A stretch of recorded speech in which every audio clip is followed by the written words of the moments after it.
Chapter 2 Courtside in the Bronx. We're on page 19. Good to see you all, folks. Let's get to reading. For 2 years after my father's death, my mother slept on the living room couch. The neighborhood was getting dangerous. There had been break-ins in many of the houses around us. My mother said she slept downstairs to stand guard over her children. She wanted to be the first person a trespasser ran into upon entering the house. Sleeping in the living room also allowed her to avoid the bedroom she shared with my father, but no one mentioned that. My mother still tortured herself with doubts about my father's death. Had she asked the right questions at the hospital? Should she have pushed the doctors harder for a clear diagnosis? Why hadn't she been able to save him with CPR? In her anxiety, she unfairly blamed herself. People around us didn't think she was coping well with her husband's death. They thought she needed help, not just in raising her kids, but in also raising her spirits. She had, page 20, gained some weight, and her eyes were always tired and distant.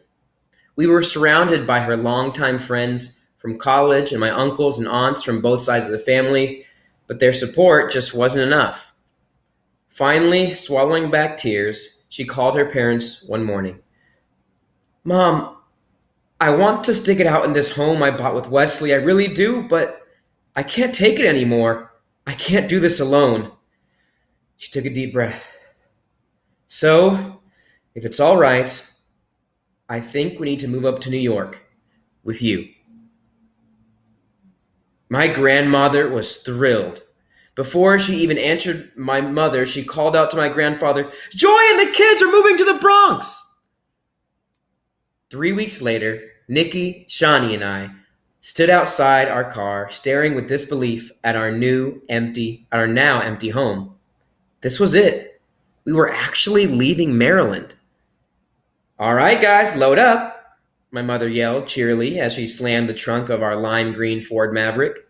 Even as a kid, I knew my mother's lightheartedness was a disguise. She didn't know what we were headed for any more than we did. She paused to take one final look at our house, the house she lived in for 6 years. It already felt like a past life. My grandparents weren't strangers to me. They'd spent quite a bit of time with us in Maryland. They were both recently retired, my grandfather from the ministry and my grandmother from 26 years as an elementary school teacher in the Bronx.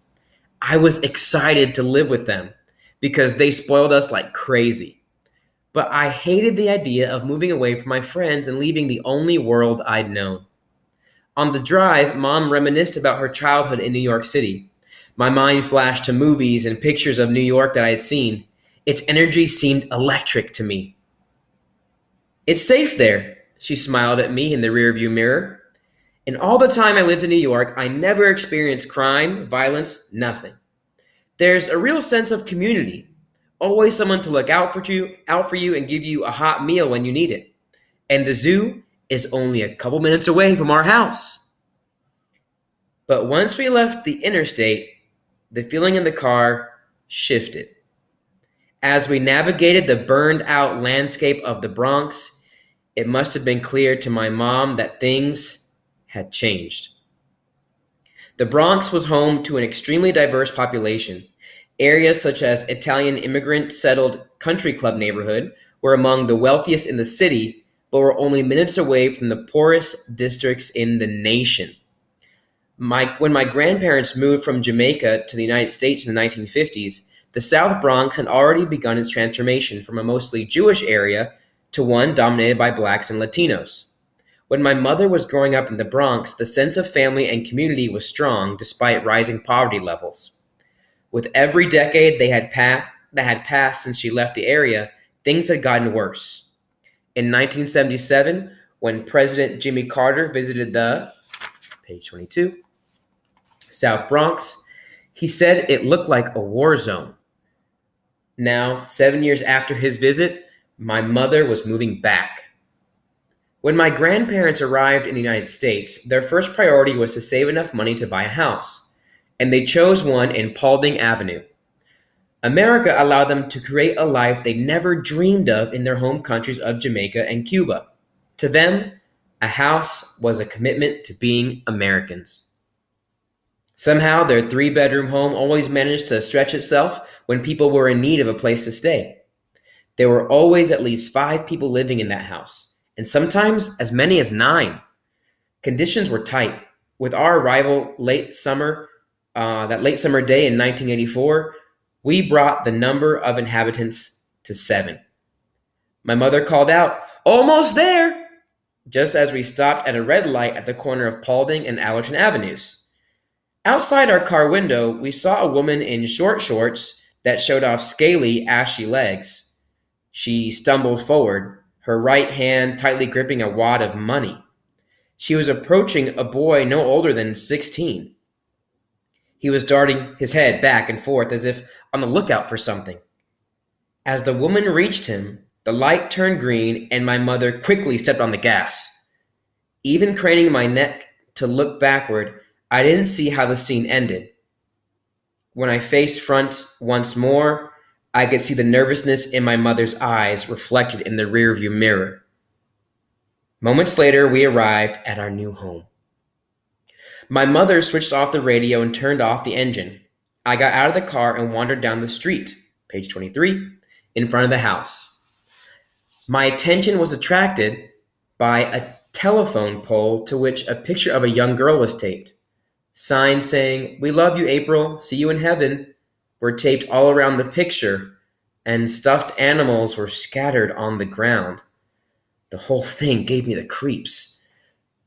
I walked up to the stone stairs behind Nikki to see my grandparents waiting there. My grandmother stood in the doorway, her hair in a light jerry curl and a big smile across her face. "Welcome home," she bellowed in her Jamaican accent. She held me to her chest in a tight embrace. My grandfather stood directly behind her, waiting his turn to greet us. He was a short man, no more than 5'6", but you immediately felt the strength of his presence in every room he entered. He was dark-skinned and had a muscular frame that made him seem much younger than he was. His mustache tickled my face as he hugged me and kissed my cheek. Unloading the car, my mother murmured to my grandparents about the woman buying the drugs from the young boy. "I never said it was the same here, baby," grandmother responded gently. I hovered over them, trying to look busy spinning a basketball on my finger so they wouldn't suspect I was eavesdropping. Quietly, my grandparents told my mother how drugs and violence had crept into the neighborhood, and it didn't seem as though they would go away soon. They also talked about something I never heard of before: crack. When they noticed me listening, they stopped talking. Page 24. My grandmother smiled brightly and nudged us inside. When she went into the kitchen, I heard my grandfather finishing the conversation with my mother. He spoke in a serious but reassuring tone. The changes in the neighborhood were never going to alter his belief in the basic goodness of the community, he said. He was determined to stick it out and do his best and do his part to heal what was broken in the Bronx. My grandmother returned with a large pot of codfish and ackee, the unofficial dish of Jamaica, and a pot of grits. She had spent days preparing the food in anticipation of our arrival. My grandfather had served as a kitchen helper, deboning the light, salty fish and chopping up the onions and peppers while my grandmother seasoned and cooked the dish to perfection. It had the unmistakable taste of something homemade. I stopped spinning the basketball and sat down to eat. I quickly grew antsy in the Bronx. I missed my friends, my familiar neighborhood, even my tiny bedroom. To cure my restlessness, I headed out into my new streets. I had thought my mother's rules were strict, but soon I realized that my grandparents were 10 times worse. Grandma and Grandpa made it very clear that Paulding Avenue was their home and their rules would apply. "Wes, when the street lights go on, you're to be back home, you understand?" My grandmother said without menace, but from her voice I knew there was no room for argument. She was stating fact, not asking my opinion. "If you hear any foolishness, you get yourself right home, right away. I don't care if it's daylight."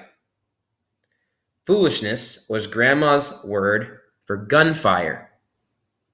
These were not Bronx rules, these were the West Indian rules. They were the same ones my mother had lived under, and now they applied to me. One of those rules was that all chores had to be done before we even thought about going outside to play. "Can I go play basketball?" I asked after dinner one day. "Chores?" my grandfather asked. "Done." My grandpa raised his eyebrow.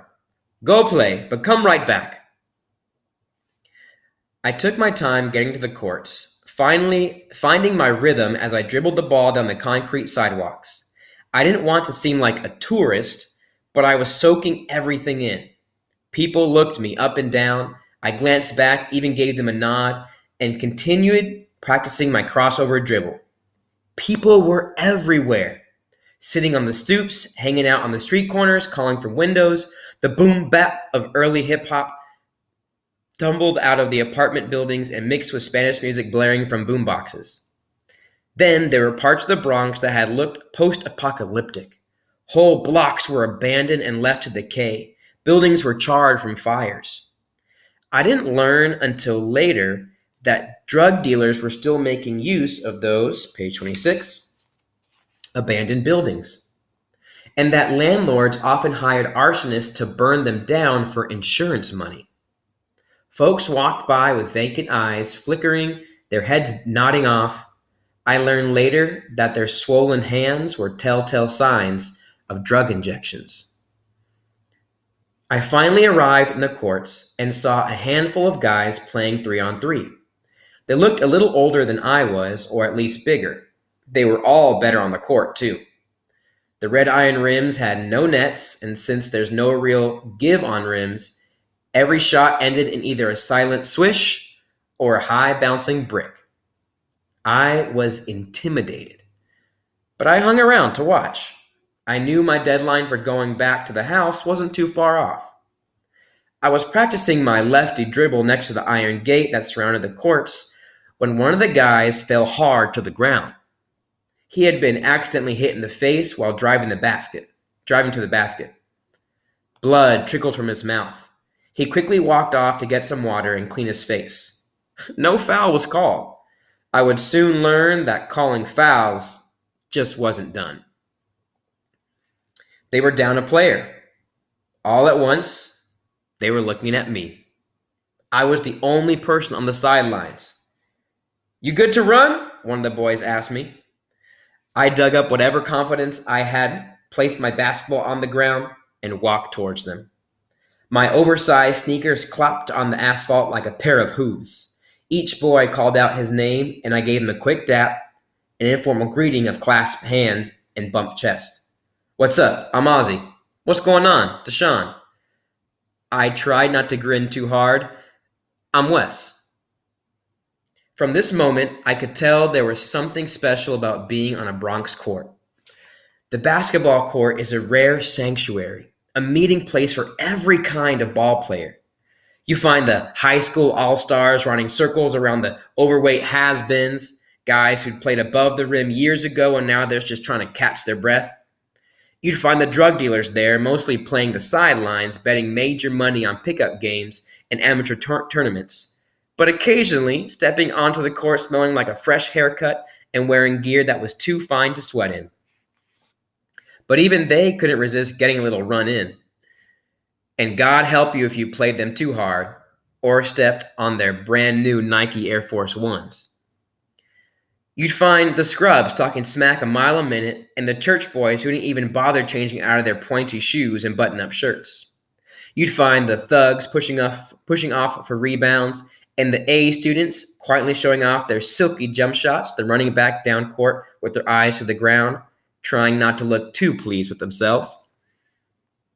There would be the dude sweating through his post office uniform when he should have been delivering mail, and the brother who just came back from doing a bit in jail. You could tell by his chiseled arms and intense stare, and the cautious smile he offered every time a passing car would honk and the driver yell out his name, welcoming him home. We were all enclosed by the same fence, bumping into, page 28, one another, fighting, celebrating, showing one another our best and worst, revealing ourselves, even our cruelty and crimes, as if in that fence had created a circle of trust, a brotherhood. I played hard, lost pretty bad, and loved every second. These kids were different from my friends in Maryland. They had swagger I had never seen. I wanted to pick up on their lingo and style. I was glad to be their new teammate, and I hoped we'd be friends. We played until the streetlights switched on, my signal to head home. "When you playing next?" I asked, my confidence settling in. "We'll be here tomorrow, same time," Deshaun said. "And so will I." That ends chapter 2.